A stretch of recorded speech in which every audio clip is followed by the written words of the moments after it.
ना ना, एक घड़ी। पहले के समय में घड़ी बोलते थे, 24 मिनट होते हैं। कितने मिनट होते हैं? 24 मिनट। तो हमको एक घड़ी के लिए सही, आधी घड़ी के लिए सही, जितना कथा सुनने के लिए मिले हम सुनेंगे। ये जो 5 दिन मिले हैं ना, जैसे कहते नहीं कि किसी को हीरा मिल जाए तो बहुत प्रसन्न होगा, तो ये कथा रूपी हीरा हम सभी को मिल रहा है, तो हम सभी इसका सौभाग्य अवश्य उठाएं, इसका लाभ अवश्य प्राप्त करें। तो ध्वनि यंत्र के माध्यम से जहां तक भी हमारी आवाज पहुंच रही है, सभी से निवेदन है कि हमारे जीवन में ऐसा अवसर बार बार नहीं आएगा। अगर आज प्रभु ने दिया है तो हम सभी इस अवसर का लाभ उठाएं और प्रभु की कथा का श्रवण पान करें, क्योंकि पता नहीं फिर कब सौभाग्य मिले सुनने का। तो आज प्रभु ने सौभाग्य दिया है तो हम सभी सुंदर कथा का अवश्य ही श्रवण पान करें। अच्छा, कुछ लोग ऐसा भी हो सकता है कि रोड पे अभी खड़े हैं, फोन चला रहे हैं, कुछ लोग दूर बैठे हैं, कुछ लोग यहाँ बैठे हैं। तो आपको एक बड़ी ही सुंदर बात बताएं, यहाँ पे कौन से व्यक्ति बैठते हैं जिनका हाथ स्वयं प्रभु श्री रामचंद्र जी खींच करके लाते हैं, वही व्यक्ति यहाँ पर बैठ करके पूरी कथा को सुनते हैं। अब आप बोलोगे कहाँ हाथ खींच के लाए? हम तो पैरों से चल गए, हम तो अपने पैरों से चल गए, प्रभु ने कहाँ हाथ खींचा? तो एक बात बताएं, कभी कभी ऐसा होता है कि व्यक्ति घर से तो निकलता है लेकिन रास्ते में कुछ कार्य याद आ जाता है, कुछ बाधा आ गई, तो आप कथा पंडाल में नहीं पहुंच पाते। क्यों नहीं पहुंच पाते? क्योंकि प्रभु की कृपा नहीं है। अगर आज आप आकर के बैठेंगे तो प्रभु की कृपा है, प्रभु ने स्वयं हाथ पकड़ करके बिठाया है, प्रभु की कृपा हुई है आपके ऊपर, तभी आप यहाँ पर बैठे। नहीं तो कोई रोड से सुने, कोई इधर उधर खड़े होकर के सुने, क्या अपनी इच्छा थोड़ी होती है इसमें, ये तो प्रभु की इच्छा है। क्योंकि यहाँ तक पहुँचने में बहुत कठिनाई है और वही व्यक्ति पहुँचेगा जिस पर प्रभु की कृपा होगी। आवती ही सरवण कठिनाई, राम कृपा बिनु आई न जाए। आवती ही सरवण कठिनाई, और राम कृपा बिनु आई न जाए।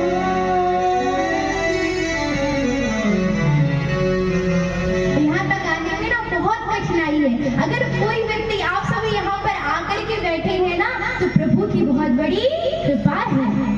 वही श्री रामचंद्र की, बोले सीताराम भगवान की।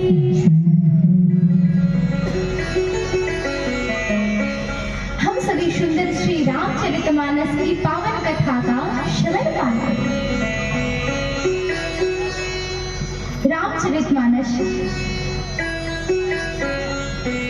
जिसका प्रकाशन, जिसकी रचना श्री गोस्वामी बाबा जी ने की है, गोस्वामी तुलसीदास जी महाराज ने, जिसमें उन्होंने 4608 चौपाइयों का वर्णन किया है। कहते हैं यदि कोई व्यक्ति घर में 4 चौपाई 5 चौपाई रोज पढ़े ना, तो कभी भी उसे दुख प्राप्त नहीं हो सकता। और कहते हैं कथा में प्रवेश करने से पूर्व एक चौपाई को आधार बनाना अति आवश्यक है। तो हम सभी आधार किसे बनाएंगे? अच्छा ये बताइए, आधार कार्ड किसके किसके पास है? उसी से पहचान होती है ना आपकी। मेरा आधार मेरी पहचान। जरा आधार आधार बोलिए, जल्दी जल्दी बोलिए। क्या आया? राधा आया। अच्छा, तो कहते हैं कि जब आधार आधार बोलने से राधा आ रहा है, तो एक आधार सारी दुनिया की पहचान हो गई, दूसरी पहचान हो गई राधा राधा राधा राधा। तो इसी तरह हमारे यहाँ का तो आधार कार्ड है और वहाँ का आधार कार्ड होना अति आवश्यक है। वहाँ कहाँ का, धनबाद का नहीं, ऊपर का। जब हम सभी जाएंगे ना तो भवसागर पार करने के लिए तो भाई हमें कुछ पहचान होनी चाहिए ना अपने पास। भगवान बोले कि बेटा कुछ करके आए हो, हम बोले नहीं नहीं महाराज बस खाया पिया इसी तरह दिन व्यतीत हो गया। तो ये नहीं करना है, कुछ इकट्ठा करके जाना है। यहाँ के कर्तव्य तो करने ही करने हैं, लेकिन वहाँ के लिए भी कुछ एकत्रित करना है। अब देखिए भाई जन्म हुआ है, प्रभु ने इतने सारे कार्य दिए हैं तो कर्तव्य का पालन तो अवश्य ही करना पड़ेगा। परंतु कर्तव्य के साथ साथ हमको ऊपर भी जगह बनानी है। किस प्रकार से? कर सो करो विधि नाना, कर सो करो विधि नाना, कर सो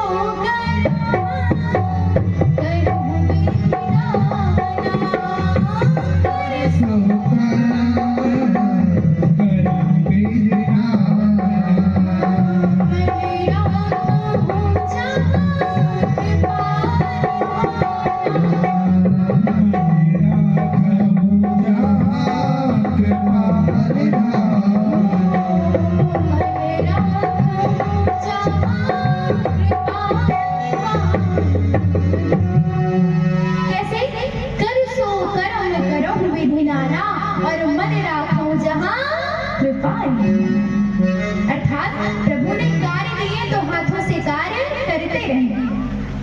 जो भी कर्तव्य है हाथ से हो जाएंगे, मुंह से तो कर्तव्य करना नहीं, हाथ से करिए, लेकिन अपना ध्यान का हो और मुख से क्या निकले? प्रभु का नाम निकले। कर सो कर्म करो विधि नाना और मन राखो जहाँ कृपा निधाना। मन का होना चाहिए? प्रभु के चरणों में होना चाहिए। प्रभु के श्री चरणों में अपना मन होगा और हाथों से कर्तव्य होगा तो विश्वास मानिए कि जब हमारा मन निर्मल होगा तो प्रभु की प्राप्ति अवश्य हो जाएगी। सीताराम सीताराम सीताराम कहिए, जाहि विधि राखे राम ताहि विधि रहिए। मतलब मुख से सीताराम सीताराम बोलते रहिए और प्रभु जिस प्रकार से रखें उसी प्रकार से आप उनकी सेवा करें।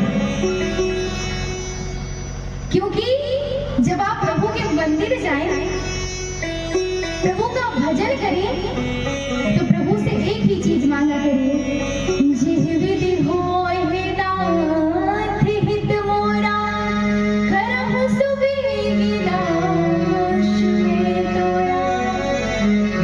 हे भगवान जिस प्रकार मेरा हित हो, मेरा कल्याण हो, आप उसी प्रकार मेरे जीवन को कर दीजिए।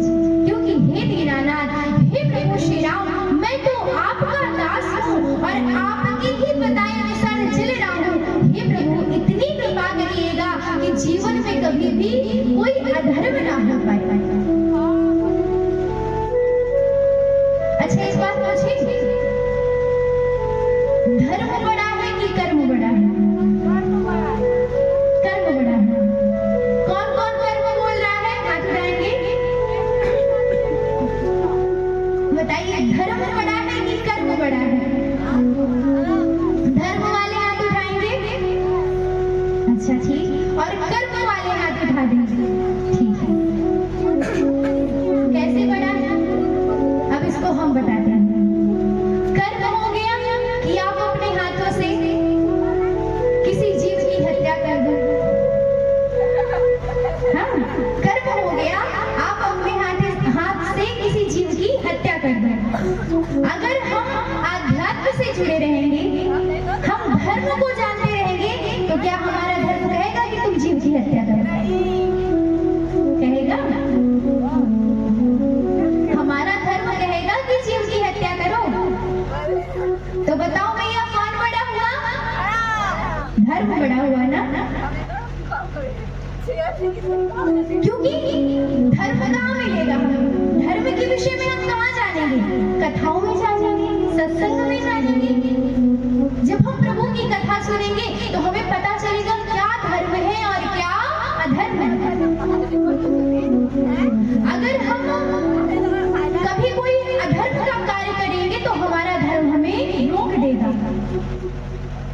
वो गलत कर्म करने से हमें रोकेगा। तो बड़ा कौन होगा? धर्म बड़ा होगा। क्योंकि इस संसार में जो सुख देने वाला है वो केवल प्रभु श्री राम जी का नाम है, और उसके अलावा हमें कहीं भी सुख नहीं मिल सकता। तो जीवन में जब भी समय मिले तो हम सत्संग अवश्य श्रवण करेंगे। अच्छा, आप सभी के मन में एक प्रश्न आया होगा, हम इतनी देर से बोले सत्संग श्रवण करें, कथा सुनेंगे, तो कथा सुनने का कुछ लाभ भी तो होना चाहिए। भाई हम कोई बिजनेस करें, कोई जॉब करें तो उसमें देखते हैं ना सैलरी कितनी है, बिजनेस में प्रॉफिट कितना है हमें। क्योंकि भाई कलयुग का प्राणी जो है पहले प्रॉफिट ज्यादा देखता है, कि हम कुछ भी करें तो पहले हमें प्रॉफिट मिलना चाहिए, प्रॉफिट मिलेगा तो हम करेंगे। तो सत्संग श्रवण करने से होता क्या क्या? बड़ी ही सुंदर कथा आती है कि एक बार नारद जी, अच्छा नारद जी करते क्या है? जोर से बोलेंगे जरा। श्रीमन नारायण नारायण हरि हरि, श्रीमन नारायण नारायण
कंजूसी हो जाती है ना।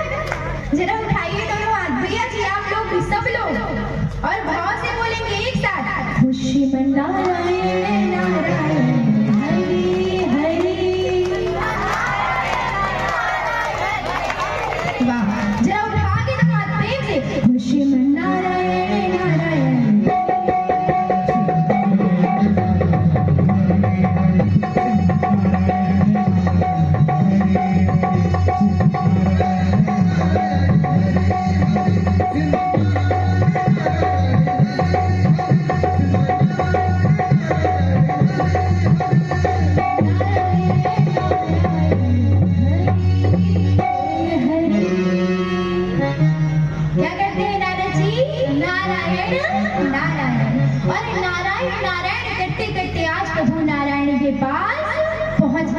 और उनसे प्रश्न किया कि प्रभु एक बात बताइए कि आपका नाम लेने से, आपकी कथा सुनने से होता क्या है?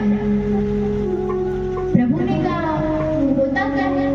ठीक है नारद जी, आज आप पृथ्वी पे जाइए और पृथ्वी पे जाकर के जो भी आपको दिखे, जीव दिखे, मनुष्य दिखे, आप जाकर के उसको देख करके राम राम बोलिएगा।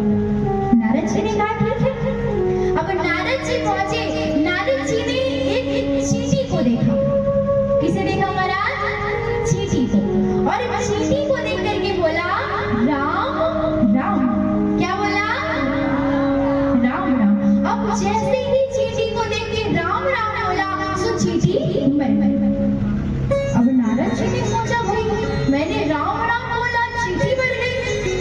अब थोड़ा आगे चले तो आगे चलने में उनको एक तितली उड़ती हुई दिखाई देती। तो नारद जी ने तितली देखा तो सोचा कि प्रभु ने कहा था कि आज जो जो दिखे सो तुम मेरा नाम लेना। तो तितली को देख करके नारद जी ने क्या कहा?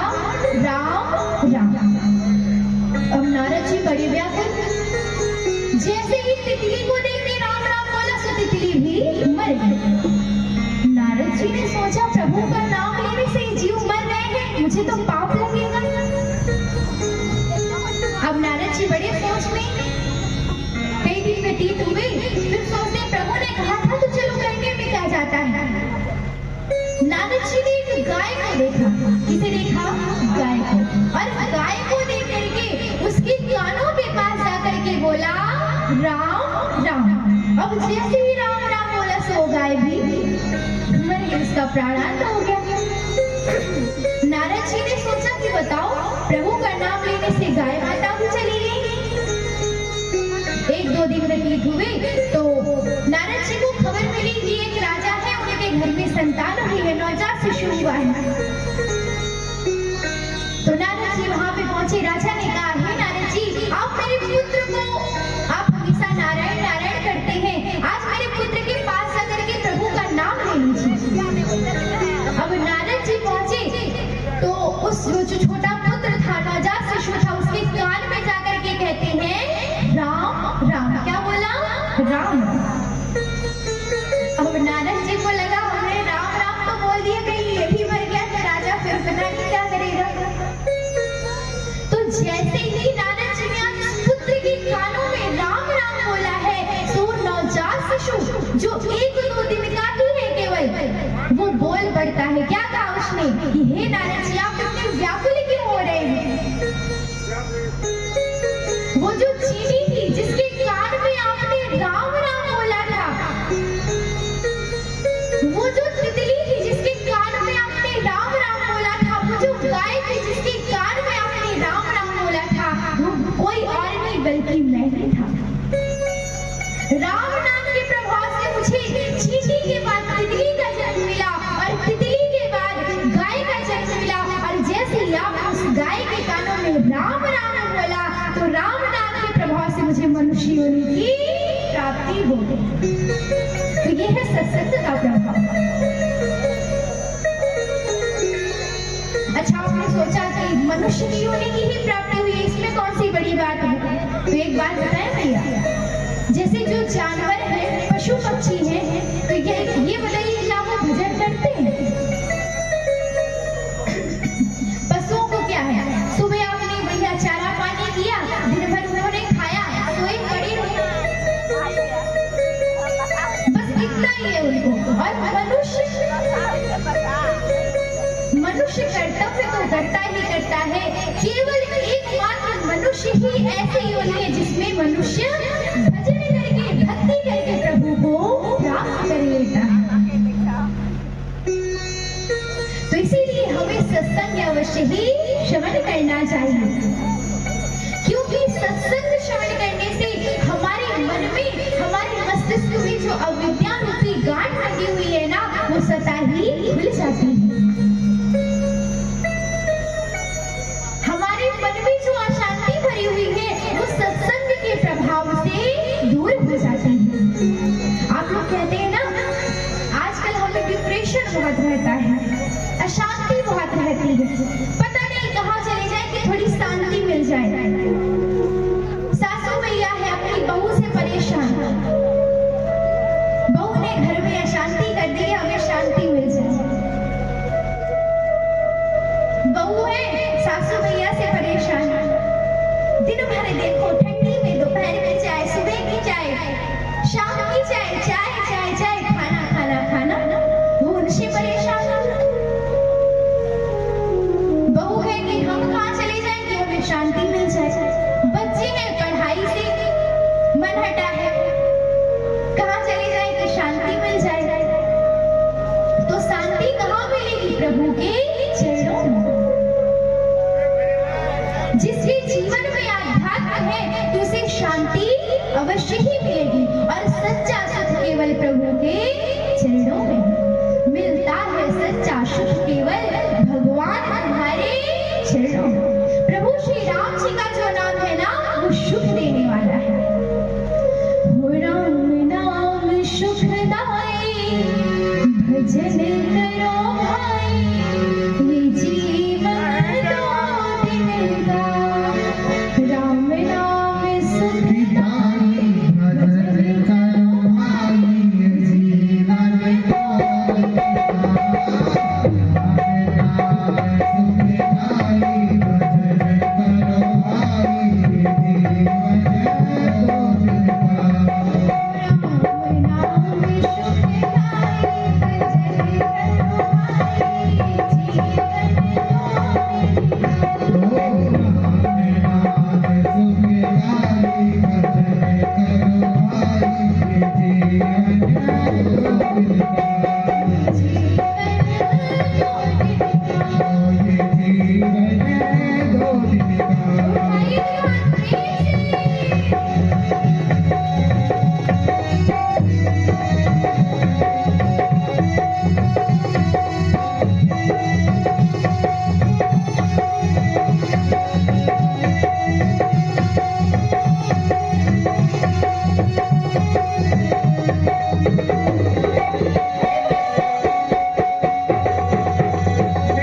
आप इकट्ठा करेंगे धन।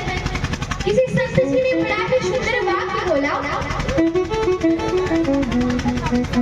कि पूत कपूत को काल है संचय। मतलब अगर आपने धन एकत्रित किया और आपका पुत्र कुपुत्र है तो सारी संपत्ति को नष्ट कर देगा। आपने जो भी संपत्ति कमाई है वो नष्ट हो जाएगा।